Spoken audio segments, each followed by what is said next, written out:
All right, here we are. Here we are. So, how is Ryan showing up today? Ooh, you're starting off guns blazing. Well, I mean, I'm not trying to. Today's an interesting one. Today it's interesting because we're coming off of a phenomenal day that was yesterday. Just lots of Oh, things happening, lots of progress being made. And today feels like a lot of overwhelm. This entrepreneurship journey is so it requires so much of you.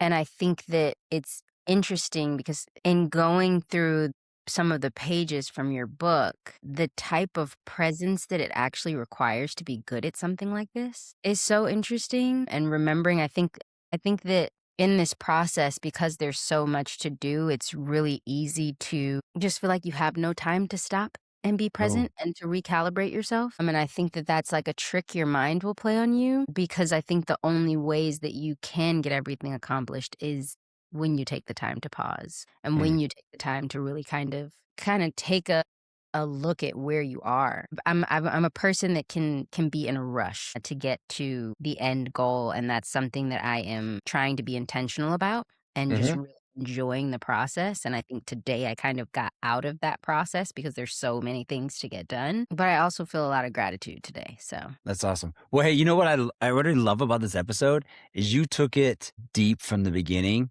So let's go back to the start okay. to help us get warmed up. So I have to share with you that I knew that you had done some things, but you've done some things. So let's just start back. So how old were you when you first became an actor? 4. And tell me that process. Like, did you always know? Is that something that you wanted? Did your parents push you? Like, how did that happen? So I have an older sister, younger brother. My sister's 6 years older than me. Actually, she'd want me to say 5.5 years, but it was a combination of she started off at a young age doing musical theater, and I was the little sister that wanted to do everything my big sister did. And it was a combination of that and seeing her do that, and my grandmother, who was somebody that was obsessed with the Rat Pack. So would sit around, and going to my grandparents' house was like one of my favorite things to do on the weekends. And my grandmother and I would like go see these movies or watch old movies. And I just remember seeing these people act, dance, sing. And I think that a lot of people do that now, but I don't think that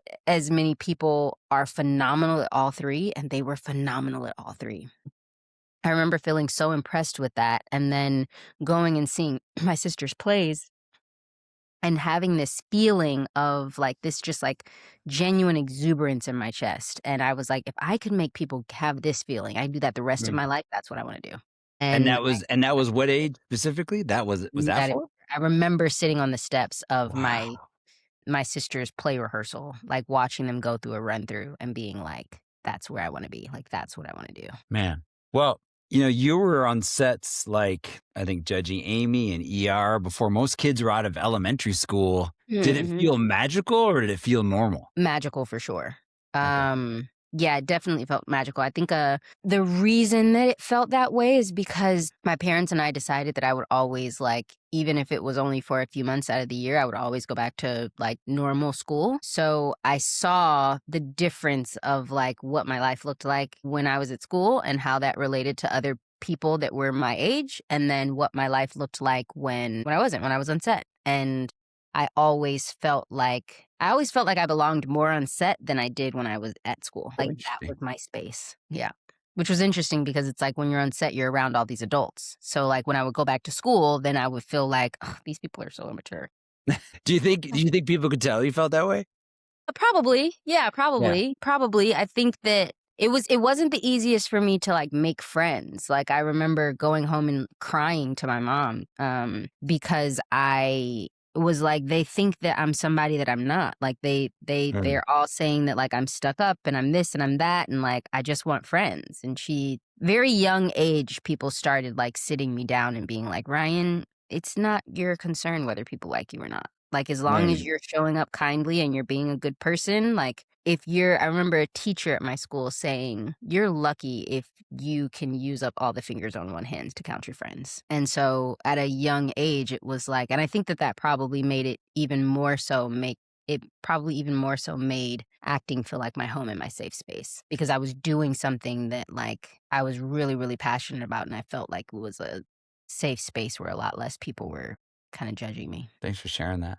Yeah. So we're going to talk about all these different chapters and seasons in your life, but I want to start with what do you remember about booking Lincoln Heights? And did you have any idea that role would start a new season for you? No. So yes, I remember a lot. It actually I just gotten off of a flight from Canada because I was shooting this 50 Cent movie that I was working on at the time. And prior to going to shoot the movie, my agent sat me down and was like, "Hey Ryan, so you're at a point in your career where you've got to figure out whether you want to be a movie star or a TV star cuz like the two don't really overlap 'Cause that, at that that, time." yeah, that wasn't a thing then. Yeah. No. Yeah. And so you kind of figured out which route you wanted to go. And I was like, okay. And so I ended up booking the movie. I booked the movie. And the first time, this was like my first big movie that I did. And, you know, they're flying you first class and they're putting you up in these like 5-star hotels and you're getting room service and like, you know, you're It meeting new doesn't sound people. terrible, just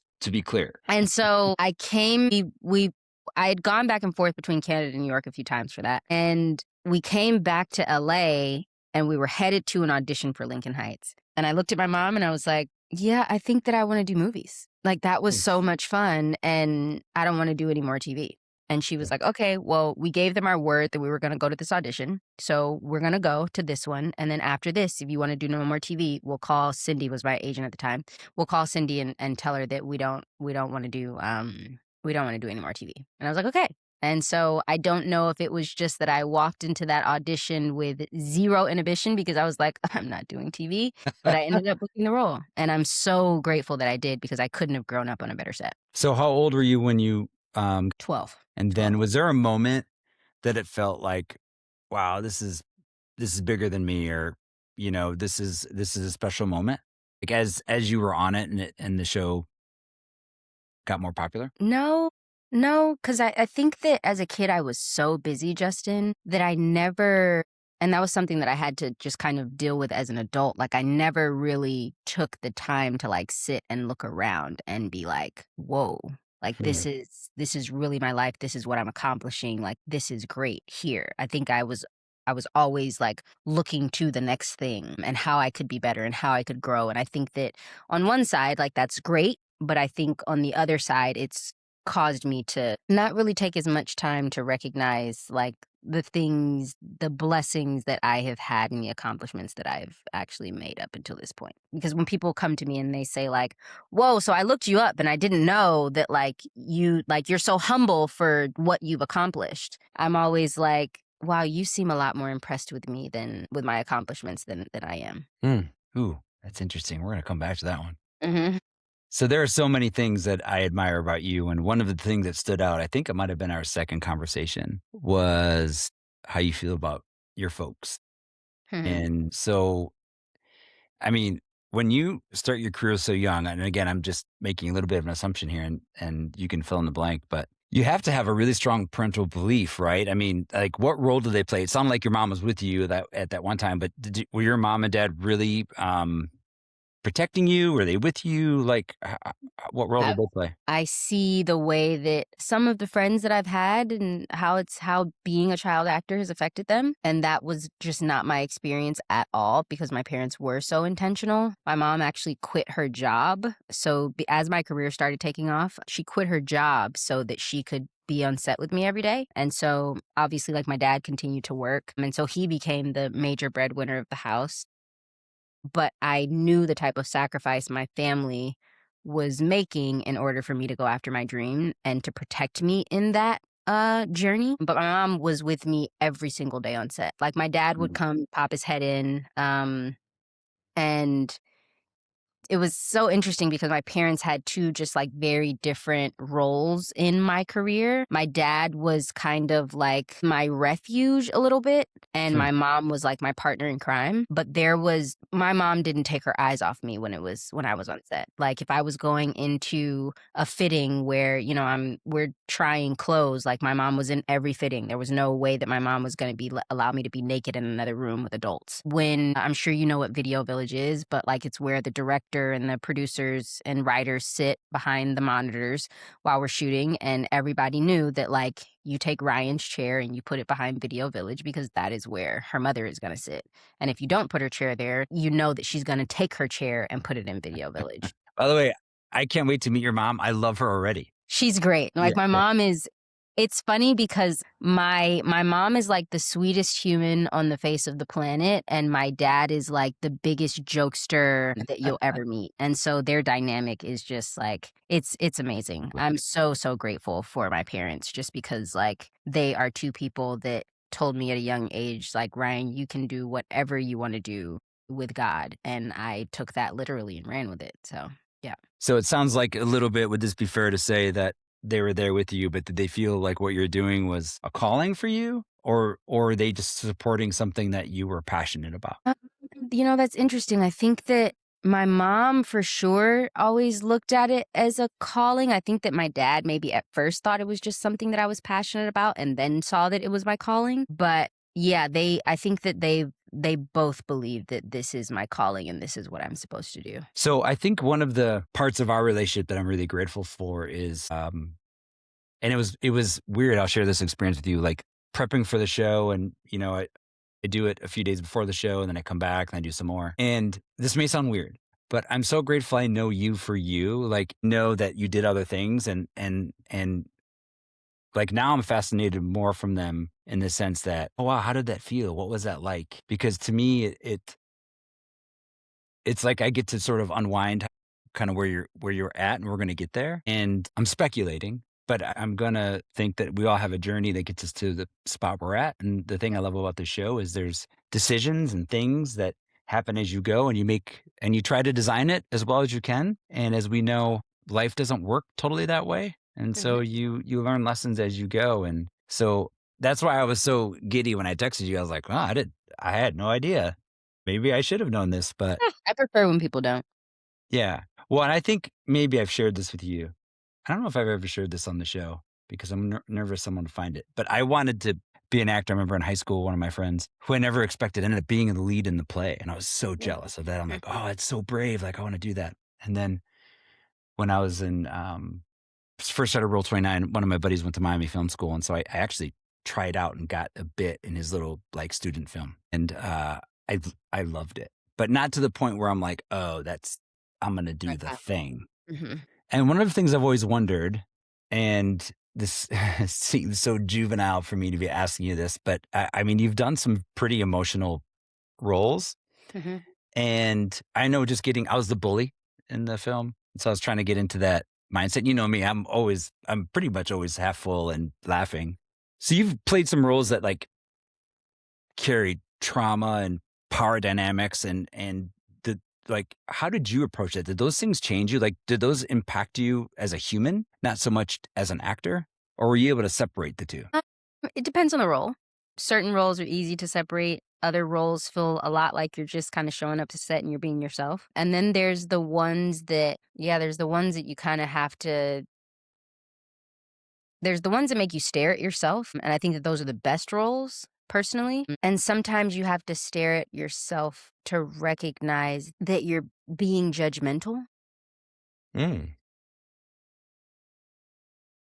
One role in particular, I played a woman by the name of Michelet, and she was in some pretty domestically violent relationships, but she kept choosing to stay. And coming from the family dynamics that I came from, arguably incredibly healthy, I recognize that I judge women that stay in those types of things. Like, you should Mm. view yourself better because that's what I was taught. If somebody Mhm. treats you this way, or they go to lay a hand on you, or they are speaking to you in a way that you don't deserve to be spoken to, you exit that situation. And in order to really step into the shoes of this other person, you can't judge somebody for the decisions they're making. You Mm. actually have to learn to agree with those decisions that they're making in that period of time in their life. And so that, I think, causes you to kind of question a lot and recognize that life isn't as black and white as sometimes we try to make it seem. And so then it kind of lends yourself to, once you're kind of in that lens, you kind of are now looking for all the other things in life that you put into these black and white buckets, and you end up kind of taking the work home.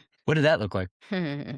A lot of my friendships changed around that time. I became a little less tolerant of judgment. I started my relationship with religion changed because there were so many people that tried to like black and white things. And so then I started just like scouring my Bible of like, okay, how was Jesus showing up? And he was the least judgmental person walking the face of the planet. And I think in some ways the experience can become like a little isolating, especially because at that point I was a young adult. I think I was 23 when I shot that, and 23, 24. And, you're moving across the country to go shoot something for a period of months, and you're doing things that, like, I wouldn't say that I've ever been incredibly close to a lot of other actors. I do have friends that are actors that I'm close to, but Well, yeah, I'm sorry. I'm sorry. Excuse me. yeah, Excuse me.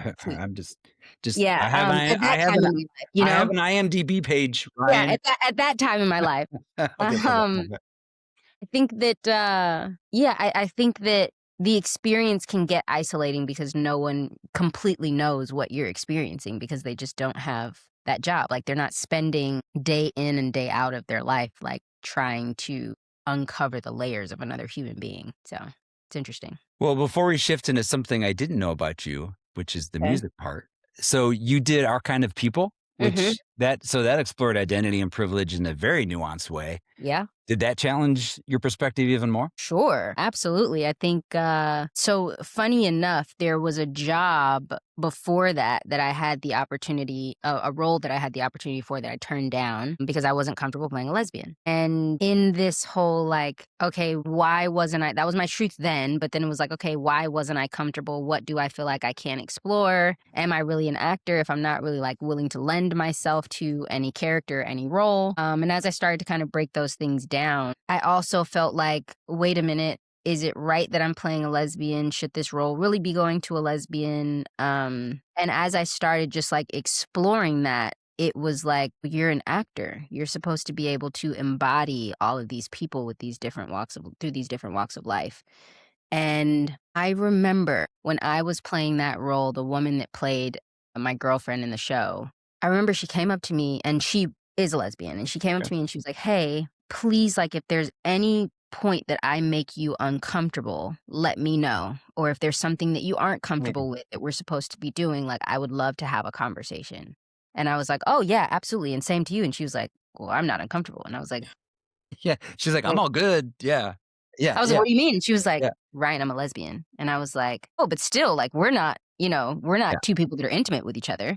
And I remember throughout that entire process, I felt far more comfortable with her than my experiences that I had with men on Mm. screen. Far more comfortable. I found her to be far more respectful, much more communicative, and it was an experience that I was just incredibly grateful for. And I just remember after having done that, I was like, the word no is so dangerous. Like, you have to make sure that unless it's something that is attacking you in a way that is not healthy, saying no could really keep you from learning a lot. And you know what?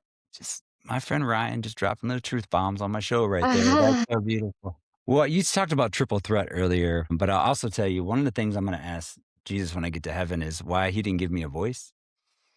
So I'm sure he's going to have a very particular answer for me. But more specifically, like where did you first start singing? So my career started in musical theater, and that was where. And then I sang in the church. I was a part of the choir. And yeah, I would consider myself like a very right-brained person. Like, anything that has to do with the right brain, I probably excel at it. Creativity really kind of just, I'm in my happy place anytime I have the opportunity to do anything that requires me to be creative. All right. So next time out in Phoenix before it gets 195 degrees outside Yes. and we're in the car and we're going to go grab some coffee and the windows are rolled down. What are we just jamming out to? What are we singing at the top of our lungs? Oh, that's a good question. My music taste is probably the widest thing on the face of this planet. Uh, Well, it depends on the what are day. some of your go-tos? Yeah, I know especially if you're right brain, it's more of like a mood thing, but Probably something on the like 70s soul playlist. oh, I like it. Yeah. Like some Marvin Gaye, some Roberta Flack, something in that realm. is Earth, Wind and Fire. Like, I'm probably listening to that more times than not. So good. Yeah, Yeah. I have a whole playlist that is, kind of that genre all the way up to, of course, now I can't, Leon Bridges, right? So like the Okay. whole, because he Yep. kind of has that echo back to the Yep. old school.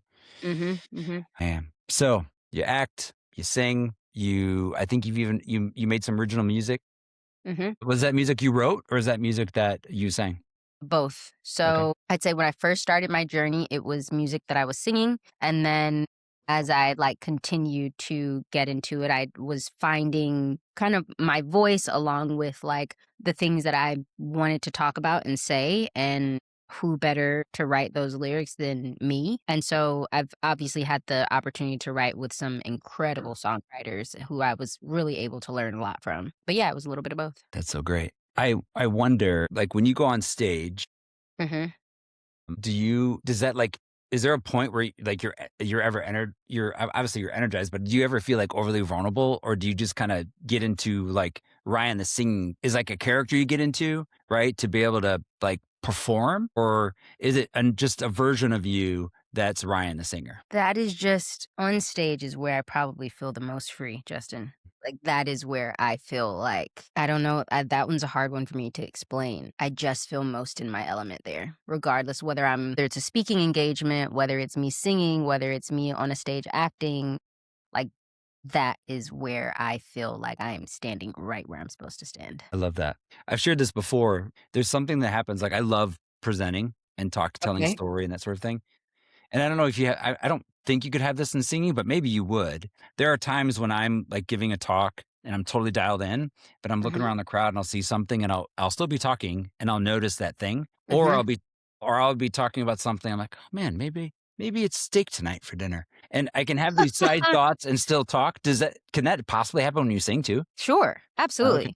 Great. Absolutely, 1000%. Absolutely. More so and I think even more so than singing, like, more so when you're acting, because it's like, you're in a scene and you're to be present is, like, what you're always like, that's the goal, to be as present as long as possible while you're acting is, like, that is true acting, Mm, and sometimes you slip out of that, and mm. sometimes, somebody sneezes or a phone goes off, and, like, it can take you out of it, and it's like, you gotta, like, find your way back in, and that's when it takes you out of it, you're like, "Oh, whoa, my shoes are scuffed," or, "Oh, whoa, like, can they fucking turn their phone off?" Like or you'll see somebody in the crowd and you'll be like, "Oh, they came," and it's like, "Hold on, got get back in it?" So, yeah. Great. We're just about to knock on the door room. Okay. So before we do that, where were you in life, right? So you're acting and singing and then from when did you sort of stop doing that full time ish and decide you wanted to start this entrepreneurial journey? 2020, when COVID hit, I called my mentor, his name is Russell Hornsby, he played my dad on Lincoln Heights, the show I grew up on. Mm. And Russell and I can talk for hours. And this particular day, I was complaining about just, like, where I felt like my career was and I put in all this work and I just feel like I should be further along at this point. And he was like, Ryan, go live. You have been doing this since you were 4 years old. Like, go have experiences, go fall in love, go get your heart broken, go do things outside of acting. He was like, your career is going to be here. And honestly, the way that things kind of tend to pan out for Black women, like your careers really sort of take off in your late 30s. So, Hmm. like, go live. And he gave me that advice. And had it not been COVID, I don't know that I would have taken it. But There's some truth right there. Yeah. Yeah. yeah. And so the world stopped. And I remember during that time, and I felt guilty for it, but I remember feeling like gratitude for the fact that the world stopped because it meant that I could stop. And I did fall in love. And I did start to experience things, like, I went and I started golfing, and I became a pilot, and I, like, went fly fishing and horseback riding and started skiing and, like, just doing all of these things that I always told myself, like, "You can do those things later once you reach all your goals." And I absolutely fell in love with I got to see up close and personal just, like, this thirst I had for life outside of my career, and, yeah, I think I got off track from your question. What was your original No, question? I'm still laughing because, when I talk to people, they're like, yeah, I decided I took a break. I was, maybe gonna pick up golf, but No, just to summarize, we picked up golf, we went horseback riding, we became a pilot. These are beautiful, huge things Mhm. that I admire. Like when you decided to live, you lived. Yeah. I don't really do things I don't do things half-heartedly. Mm. I'm in or I'm out. And so when I'm in, like I'm going for it. And it's like, what else can I experience? Like the other day I went skydiving and it was like, that was amazing. Maybe I should go get my license to be able to solo dive out of the sky. I just think that, I only get to live one of these. And if I get more of them, I only get to live one of them at a time. So why am I not like taking this by the horns and like living every moment to the best of my abilities? Which you were asking me about. I started to get involved in all of these things and it put me around these different groups of people that I hadn't really been around. And a large group of that people were entrepreneurs and business people that had amassed a certain amount of wealth for themselves. And these were their hobbies that they were like completely obsessed with. But I started to see the way that these people viewed entertainment and that they viewed it kind of as a waste of time. And so for somebody who had dedicated their entire life to this medium and this vehicle that sees the beauty in it and what it can be, I started to see how entertainment was beginning to fail people, because I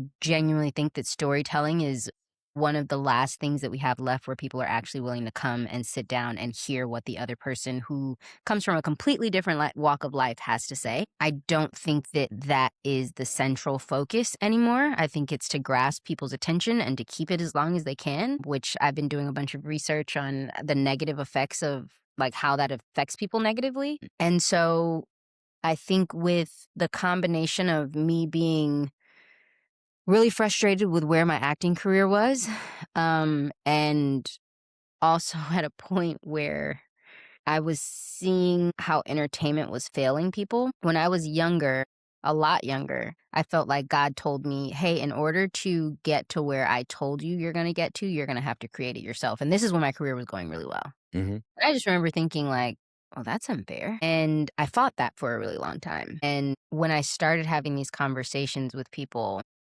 I felt like God was like, okay, we're at that point. Like, now is the time for you to go create it yourself. Like, you were going to have to sit in every seat. And so it was like, when I look back, it's like, okay, I was an actor. I went to film school. I shadowed mentors. I did music. I did all of these things that allowed me to have a better understanding of the full landscape of what it really takes to create a piece of art in the entertainment landscape. And he was like, all right, it's time. It was like I kept being like, I don't know what I'm doing. Lord, I don't know the first thing about starting a business. I don't know how I'm supposed to do that." And I was like in this, like I was in a period of time in my life where I was exploring like what a relationship looked like for me. And that was like deep, and I'd never given a relationship that much time and that much energy. So I think there were a lot of things going on and a lot of questions I had for God. And then he was like, okay, it's time. And he just kind of pushed me. And it was like, all right, we're here. And so we're going to figure this out the way that we've always figured it out. And that's what we're doing. We're figuring it out. All right, let's talk about that process as we get Okay. into your creative mind, because I've had the privilege of meeting you in a few different spots as you're processing this. So hmm if you can help those listening understand, like what was the first like crumb that you're just like, this is broken? And then what did that mean? Literally so I'd be golfing and I always remember like people would see me walk up, and I was always playing with a bunch of men. And they'd see me walk up and it's like, "Oh, she's gonna slow our game down," right? And they Mm. thought that I was just like the tag along. And it's like, he brought his girl with him. And they would kind of assume that I was just that, like just, his tag along didn't really have much to say for myself. And it was interesting because like the moment that there were a few people that would know who I was, but the moment that I would like, the times that people didn't, the moment that I would swing the club and they knew that I was serious about the game, it completely changed like how they addressed me. And all of a sudden it was like, oh, so what do you do for a living? And so I would say, oh, I'm in entertainment. And so the conversation would kind of go like this. What do you do for a living? Oh, I'm in entertainment. Okay, what kind of entertainment? Oh, I'm an actress. Anything I would know? Depends on what you watch. Well, tell me, what have you done? And so I would throw out a couple things and they'd be like, whoa, hold on. oh my gosh, wait, can I get a picture? My wife used to watch that show. She's gonna know who you are. And like, then they would always like almost immediately they would look and they'd be like, I don't watch much TV. And it always felt like what I would see in their eyes is like, oh, you think that's a waste of time. But you'll be out here on the golf course where you're not very good and you'll play for 5 hours. And like, this is not a waste of time. And so I started like digging further and further into why is it that when I'm meeting more people in these different walks of life and they're saying more and more that like, I don't watch much TV or, oh yeah, I'm doing this interview and like, maybe we should hide the remote. I don't really want people to know that I have a TV in my house or like, it was like, whoa, like, entertainment is being viewed as just this like negative thing. And I've given my whole life to this. Like I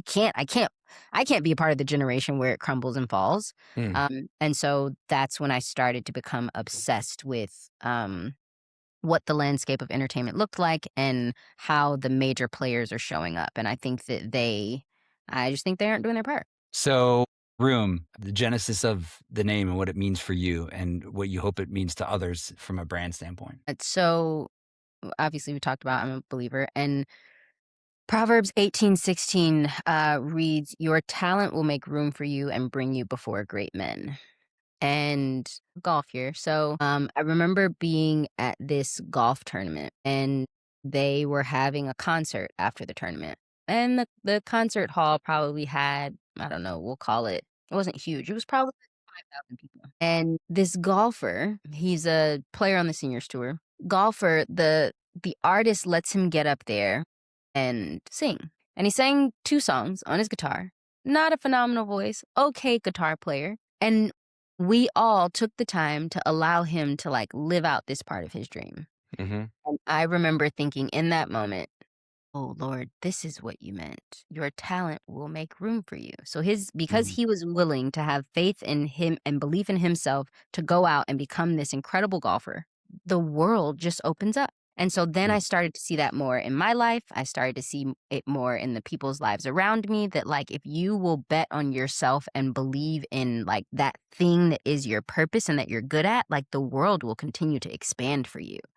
And so I think that because entertainment is this storytelling vehicle, if I can show people stories of what's possible and then create this ecosystem around that story to then connect them to those possibilities and give them a path on how to get to what's possible, I think that that is what entertainment should be doing. And I don't think that it has been, I think that we kind of give ourselves a cop out of like, this is inspiration. But if we have the bandwidth to be able to connect people to their dream lifestyle, why are we not doing that? Instead of right now, the entertainment industry is in a space where I think I mentioned this prior, but like we are completely just optimizing for people's attention. And so it's like, okay, to grasp somebody's attention doesn't have to be a bad thing. What's a better way for us to go about that? If I'm grasping your attention and you're actually gaining something from it, then I'm actually doing some good for the world. That perspective, I think, is not only right on, but I believe it's something that a lot of people can articulate that they actually want. What do you mean? I believe that I think there's a spectrum. So I'll throw this out to you. You push back on me if you think it's off. I'm not the person that would say I don't watch shows or movies. I do that because for me, from a story standpoint, it just triggers something in me and it inspires me and it gets me to do something. Like I could watch something about, it doesn't matter what it is, that's totally different than what I want to do. But whatever I feel or learn or take away from that, that motivates me to move, right? That's just the way I'm designed. I think there's others, and I don't know if this is the majority or not, that often either sort of numb themselves to, let's say, golf, right? Or watching things just to watch things. Yep. And they're really not connecting to something because I don't think they know how, or they could be scared, or they don't think it's possible. And what I've really loved about what you're saying is, if there's pieces of content or pathways for me to interact with things that could be inspirational, and then give me a path to go towards whatever it is that maybe I'm not ready to say out loud yet, or I need it to need to be inspired to believe in myself. I think that is, well, first of all, from a category standpoint, I don't see that anywhere because, we call that education, but it's deeper in that, especially with the way I think that you'll have to go about it. Does that resonate with part of what you're thinking or? Absolutely, Yeah. absolutely. I think that and it's interesting because my team and I have been trying so hard to get away from that, like, education, putting that stamp on it because it becomes so unsexy when you say Yeah. that. Excuse me, but it's like, okay, where are other like, you look at sports, right? And technically, when you show up to a team and you're being dedicated and you're running suicides and you're putting up the shots, like, that's a form of education. You're Yeah. training your body and you're doing all of these things. So it's like, how do we give people this? I think a big part is like allowing the entertainment to be the Trojan horse for making getting better just look more attractive to people. And so we're trying to currently figure that out. Yeah. I think from the film standpoint and, however we want to categorize that, I think there's for sure not space. I see a little bit more of what you're trying to do somewhat in a podcast, but Uh-huh. I think what you're saying too is all those things together could Mhm. work and create that experience. So you've just recently launched. So by the time this show airs, you will have been, I think, officially launched for about 2 months. The first thing I texted you the night Mm. I saw it. I don't know if that was the same night that you launched, and I was like so excited. Yeah. Tell me what that felt like. Tell me, I mean, think about it. I mean, this more. You've been on stage. You've been acting since forever. Mhm. What was it like going on your set to start your show to share what you're building? How did that feel? Amazing. It was surprising because, like, there was this sense of, like, peace, but also this, like, weight lifted off of my shoulders. I think that because I was so afraid to start this process, I'd been talking about it for a really long time, so I think at a certain point, I was like, I'm starting to feel a little fraudulent here." Once I finally put it out, it was like, I'm not a fraud. Like, I'm really doing the thing, you know? Like, it's crazy that I say that because I had spent a ton of money before the launch even came because I like to come to something with as much research and studying as I possibly can. But it felt like, here we go. Mm. Um, And I think this is one of the first times that I am really just like focused on the process. And I think that the way in which we're launching this company is forcing me to do that. And I consider that in itself to be such a blessing. It's made me have to stop and be like, hey, look what we accomplished today. Hey, we got 1% better today. Hey, look what we're learning. Look how many more books we're reading now. Like, look at the different type of knowledge that you can bring to a conversation. Gratitude. Mm. I feel so much gratitude for it's scary. I will not lie about that. Like, it is a scary process. But I think that the more I focus on, the more I'm able to just like do this to the process, the less scary it becomes. Hmm. Or that's something really that I want to be able to show people and for other people to experience. So when Room succeeds, what shifts first? Is it audiences, creators, studios? It's a phenomenal question. Ooh, that's a phenomenal question. I think it's audiences. It's such an interesting question. Now I'm trying to figure out what order. Yeah, I mean, what's your gut tell you? Audiences. I think that we lose sight of like we are our metric. Like Mhm. what's moving the needle? What are people feeling? How is this landing with people? You can be the greatest artist in the world, but like if it doesn't land with anyone, then are you really that great? I think that that's what makes it honest and what makes it true. And I think that without the shift in the audiences, the studios won't move. But I do believe that the moment that we really get traction with audiences and it starts to like tick, like there's going to be the studios are going to come running. Either they're going to copy what we're doing, which will be hard for them to redirect these big ships that they've built, or they will try to swallow us, or they will try to stop us. We shall see. Well, you know that I am currently the president of the Rhyon Nicole Brown fan club.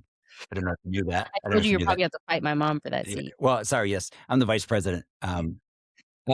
So in closing, my friend, I know it's early, but this is not the first and last time you'd be on the show, but what would you tell that 10-year-old version of yourself walking on a big set about where you're at now? Or what would you want her to know from then to now? To just be present. Hmm. Don't look too far ahead. Just be where you are right now. You're doing great, kid. And I love that. Thank you, my wonderful friend. I'm I so, so, so excited for you. thank you. Thank you for having me.